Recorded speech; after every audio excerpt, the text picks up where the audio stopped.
Welcome back to Chatterbox with Queen Dina. Again, I'm your host, Queen Dina. I'm so excited to have my guests here and my lovely co-hosts, DJ and Leon Xavier. So how are you guys doing? First off, how's your day? Amazing. Life is good. Okay, so it's gonna be kind of complicated because we have to share this microphone, but um, I'm gonna start with our guests. I want you guys to just introduce yourself, your name, what you do, who you are, what you're excited about talking about today. Go ahead, let's start with James. Hey, what's up? I'm James Allen, Philadelphia hip hop recording artist. Um, I'm excited to talk about this new album I just released. It's called King's Rise. Yeah. Yeah.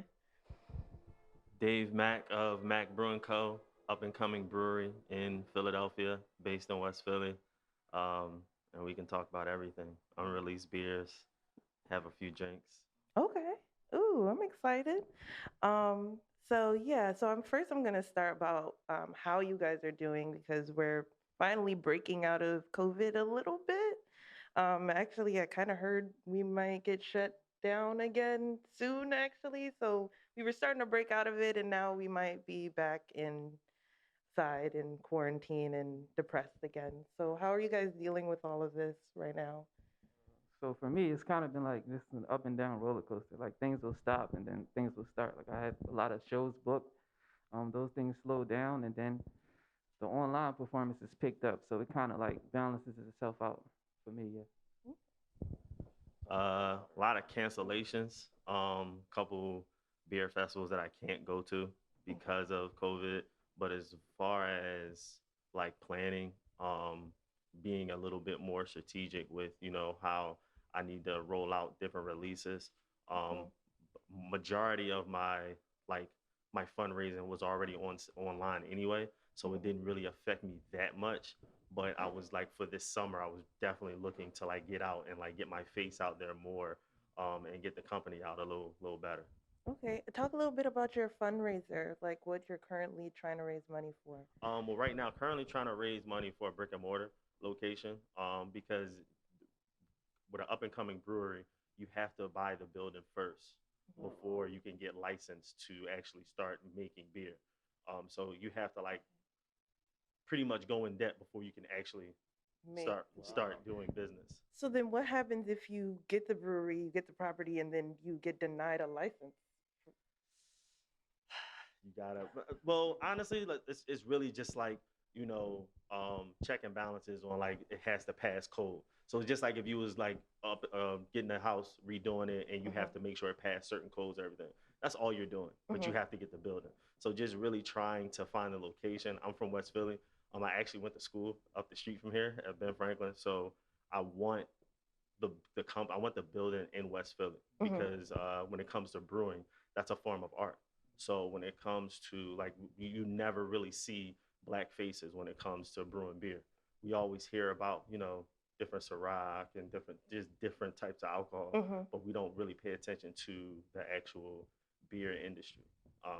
And especially when it comes to like hip hop music and art, it's really it coincides with each other. So Yeah, I want to put it back in West Philly. I want kids and just young adults to be able to see another way, another avenue.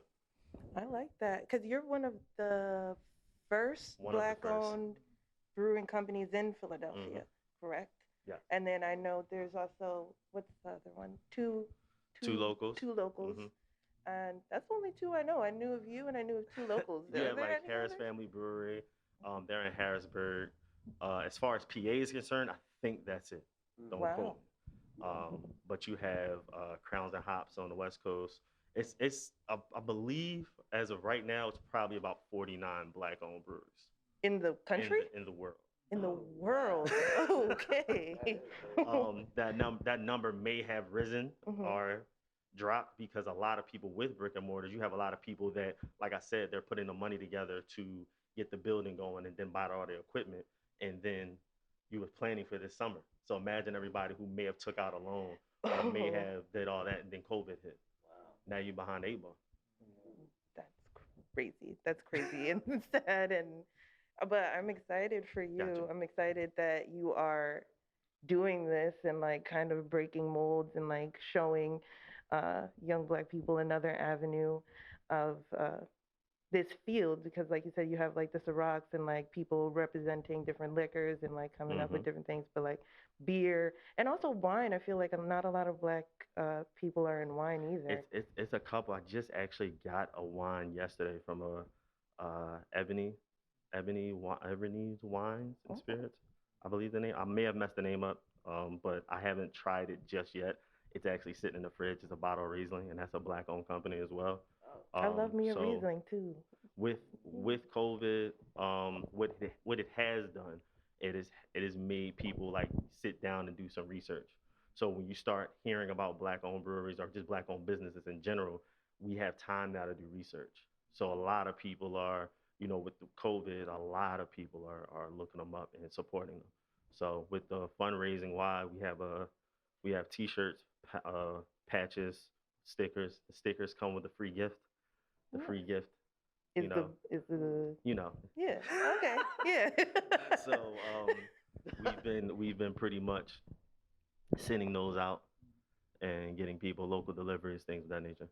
Okay, I like that. I like that. Wait, I got one question. So, what got you into brewing? I've been a beer drinker for quite a while. I used to go to a local brewery or a local nano brewery here called Notting Head. This is when I might have been 19. But I always liked like IPAs, some stouts, porters, and you don't really get that with the mainstream beers. Yeah. And when I started I always thought I needed like this big like building like this.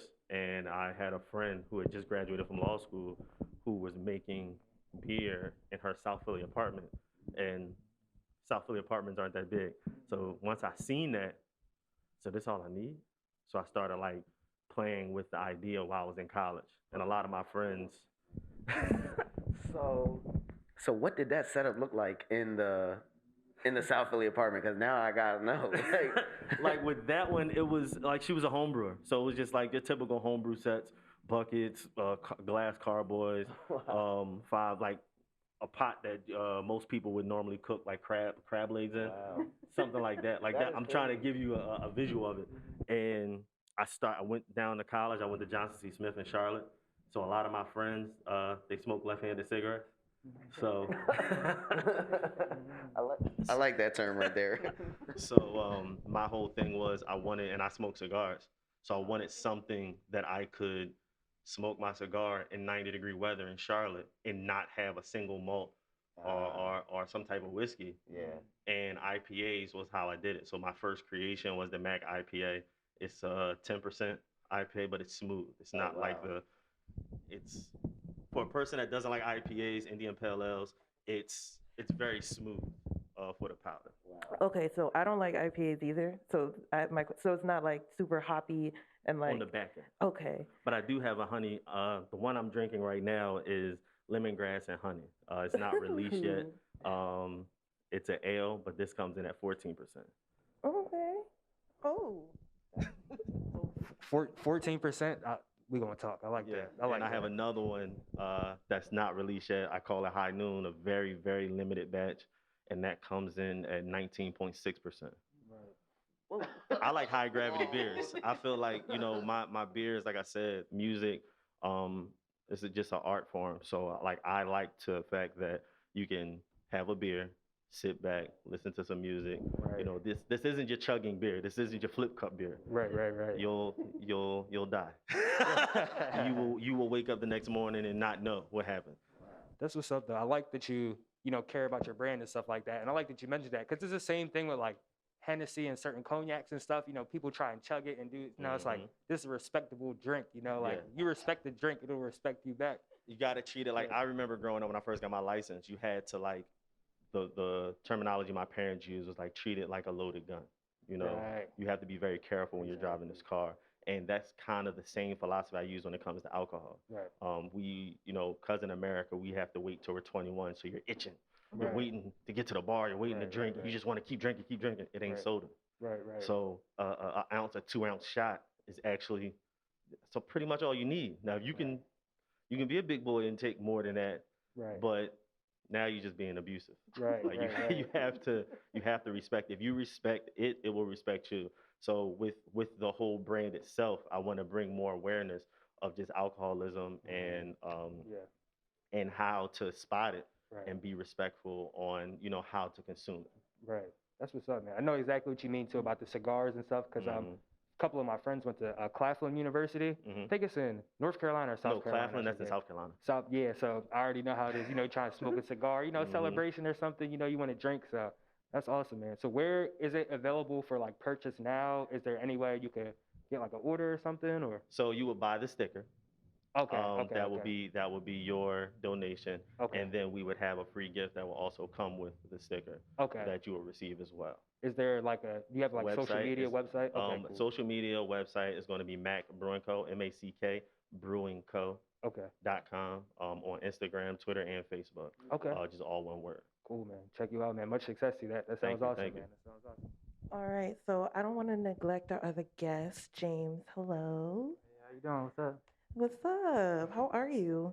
Very good. Thank you so much for being here again. Thanks for having me. I'm so excited to talk to you because I listened to your whole album 2 days ago. Oh wow, I thanks. sat down and I had heard a couple of your songs before and I was banging with it. So I was just like, okay, like this new album, I'm ready, I'm ready. And I sat there and I was with my mom and we both sat there and listened to the whole thing straight through. Like we were just like, I like this. I like it. King's Rise, that's what it's called. Yeah. And I liked it so much that we ended up almost going through your whole discography because Wow. my mom was really banging with it because there wasn't really any profanity. Right. You don't really curse at all. Not too much. And she hates music with a lot of cursing. She cannot stand it. To her, it is filth. And she won't listen to it. And she was like, this boy got more? Put on something else. I like him. So What's up, Mom? but I heard that so this album you wrote, you dedicated it to your father, correct? Correct. Can you talk about a little bit why you did that? I mean, he's your father, but like what inspired that? Okay, so my parents are alcoholics, and that's something they battle with on a daily. Mhm. And my father he took a fall and he hit his head, and he had to stay in a nursing home for about 30 days. So he couldn't walk or talk or anything like that. And the nursing home was saying that he would never walk or talk again, and he had to stay there.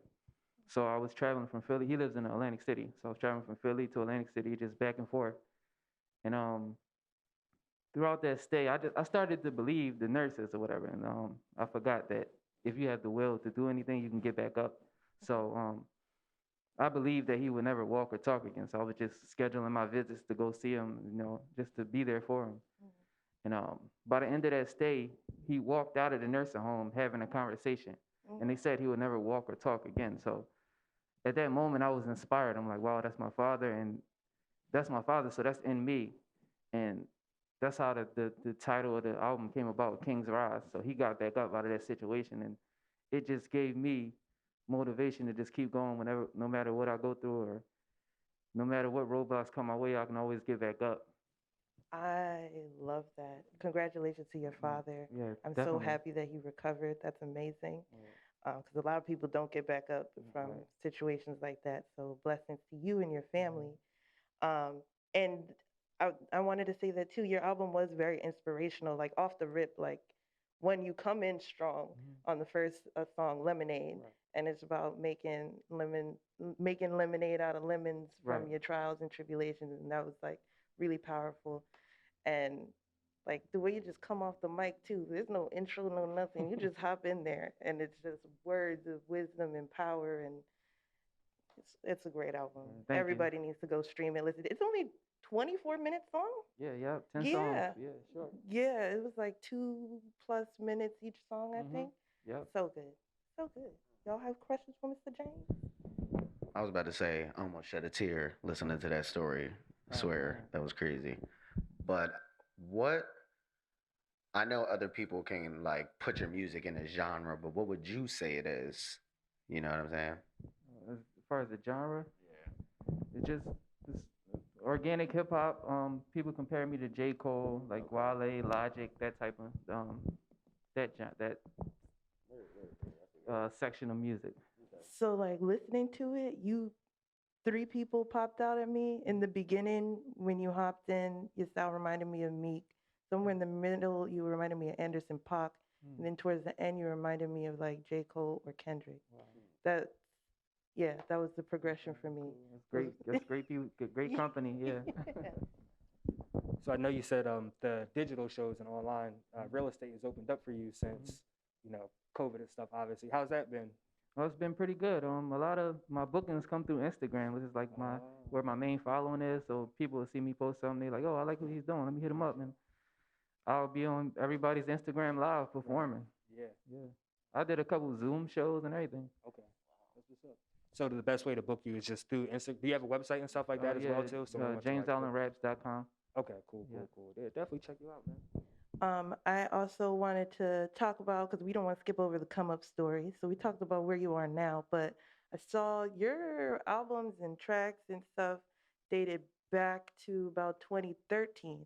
So I want to talk about your journey a little bit, but we will do that after this break.